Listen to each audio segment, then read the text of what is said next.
আসসালামু আলাইকুম। বিনোদন বাংলায় আপনাদের সবাইকে অনেক অনেক শুভেচ্ছা। চলতি মাসের 31 জানুয়ারি থেকে 7 ফেব্রুয়ারি 2026 পর্যন্ত সাফ অনূর্ধ্ব-19 নারী ফুটবল চ্যাম্পিয়নশিপ অনুষ্ঠিত হবে।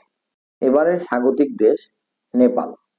এবারের আসরে স্বাগতিক নেপাল ছাড়া বাংলাদেশ, ইন্ডিয়া এবং ভুটান সিঙ্গল লিগ পদ্ধতিতে একে অপরের মুখোমুখি হবে একবার করে, এবং পয়েন্ট টেবিলের শীর্ষে থাকা দুটি দল 7 ফেব্রুয়ারি একে অপরের মুখোমুখি হবে ফাইনাল খেলায়। বাংলাদেশ দল 28 জানুয়ারি পিটার বাটলারের নেতৃত্বে নেপালের উদ্দেশ্যে ঢাকা ত্যাগ করবে। বাংলাদেশ এর আগে অনূর্ধ্ব-19 নারী ফুটবল চ্যাম্পিয়নশিপে 5 বার চ্যাম্পিয়ন হওয়ার গৌরব অর্জন করে।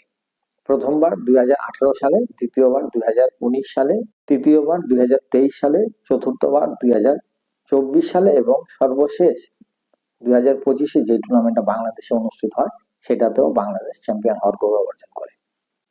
এবারের 2026-এ যে আন্ডার-19 সাফ উইমেন্স চ্যাম্পিয়নশিপটা অনুষ্ঠিত হতে যাচ্ছে নেপালে, এই টুর্নামেন্টের সময়সূচি এবং তারিখটা আমি আপনাদেরকে এখন জানিয়ে দিই।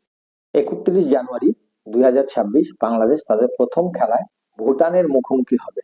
খেলাটি অনুষ্ঠিত হবে দুপুর 12টা 15 বাংলাদেশ সময়। দ্বিতীয় খেলাটি অনুষ্ঠিত হবে 2 ফেব্রুয়ারি বাংলাদেশের চির প্রতিদ্বন্দ্বী ভারতের সাথে। খেলাটি ঠিক একই সময় অনুষ্ঠিত হবে দুপুর 12টা 15। এটি বাংলাদেশ সময়, এবং বাংলাদেশ তাদের লিগের শেষ ম্যাচটি খেলবে স্বাগতিক নেপালের সাথে, যে ম্যাচটি শুরু হবে বাংলাদেশ সময় বিকাল 3টা 15। বাংলাদেশ আন্ডার-19 সাব চ্যাম্পিয়নশিপ খেলতে যাওয়ার আগে যে 23 সদস্যের দলের নামটা ঘোষণা করা হবে, এটা আমাদের যে চলমান বর্তমান যে উইমেন্স ফুটবল লিগটা আছে, এই লিগের 8ম রাউন্ডে যে খেলাটা হবে সেই খেলার পরেই এই দলটা ঘোষণা করা হবে, এবং এই 8ম রাউন্ডের খেলাটা অনুষ্ঠিত হবে 24 জানুয়ারি। তার মানে আমরা এই স্কোয়াডটা পাবো 24 জানুয়ারির পরে। তবে আমি আমার প্রেডিকশনে একটা প্রাথমিক স্কোয়াড আপনাদের সামনে তুলে ধরার চেষ্টা করছি।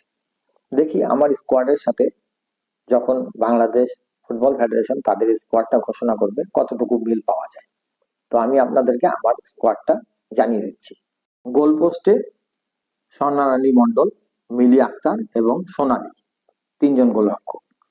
রক্ষণভাগে উন্নতি খাতুন, রুমা আক্তার, নবীরন খাতুন, জয়নাব বিবি রীতা, পূজা দাস এবং সুরমা জান্নাত, এই 6 জন রক্ষণ ভাগে। এবার আসা যাক মধ্যমাঠে। মধ্যমাঠে স্বপ্না রানী, মনকি আক্তার, হালিমা খাতুন, বন্যা খাতুন, কানন রানী বাহাদুর এবং ঐশী। মধ্যমাঠে এই 6 জন।